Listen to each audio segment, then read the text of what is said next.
오늘 말씀은 에베소서 5장 22절부터 33절. 제목은 교회와 그리스도의 관계입니다.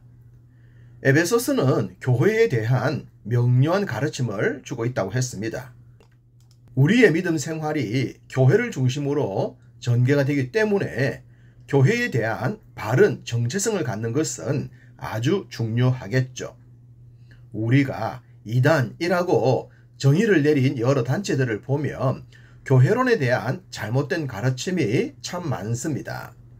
교회론이 잘못되다 보니 교회 내에 직분론을 비롯하여 은사론 등등의 잘못된 교리들이 나오는 것입니다. 그러므로 에베소서를 통해 주님께서 말씀하신 교회론의 바른 관을 정립해야 할 것입니다. 앞서 말씀드렸듯이 바울은 여러 번 교회에 대해 이야기를 했습니다. 1장 22절부터 23절. 또 만물을 그의 발 아래에 복종하게 하시고 그를 만물 위에 교회의 머리로 삼으셨느니라. 교회는 그의 몸이니 만물 안에서 만물을 충만케 하시는 이의 충만함이니라. 교회는 그리스도의 몸임과 동시에 그리스도는 교회의 머리가 되신다고 하셨습니다. 교회와 그리스도는 하나라는 것이죠. 3장 10절. 이는 이제 교회로 말미암아 하늘에 있는 통치자들과 권세들에게 하나님의 각종 지혜를 알게 하려 하심이니. 교회가 핵심이라는 겁니다.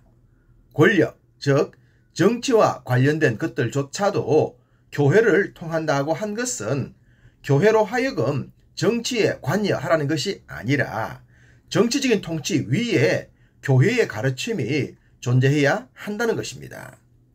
3장 21절.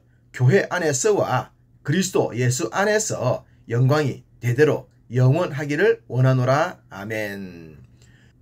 교회 안에서와 그리스도 예수 안에서란 또다시 교회와 그리스도가 하나이심을 강조한 말씀입니다. 교회와 그리스도는 어떤 경우를 맞더라도 영원 무궁한 존재임을 잊지 말라는 것입니다. 이렇게 한 번씩 교회를 언급했던 이전 말씀과는 달리 오늘 본문에서는 교회가 훨씬 더 많이 등장합니다. 23절. 이는 남편이 아내의 머리됨이 그리스도께서 교회의 머리됨과 같음이니 그가 바로 몸의 구주시니라. 지체론과 관련된 말씀으로 가장 중요한 머리에 대한 말씀입니다. 앞서 1장 22절 23절에서 교회는 그리스도의 몸임과 동시에 교회의 머리가 되신다고 했죠. 교회와 그리스도는 하나이시지만 동일한 몸에서도 머리가 중요하듯 교회도 그리스도의 위치가 가장 중요합니다. 동일한 원리를 가정, 즉 부부 관계에 접목하셨죠. 부부 관계에서 남편이 아내의 머리임을 잊지 말라는 겁니다. 이 말씀은 누가 더 우월하냐에 대한 것이 아니라 질서에 대한 가르침입니다. 믿음 생활에서 아주 중요한 것이 영적인 질서입니다. 종교다원주의가 제일 먼저 공격하는 것도 바로 이 질서이죠. 24절.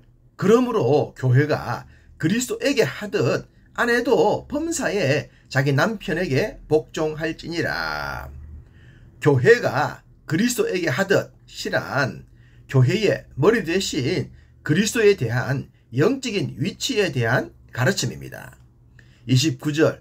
누구든지 언제나 자기 육체를 미워하지 않고 오직 양육하여 보호하기를 그리스도께서 교회에게 함과 같이 하나니.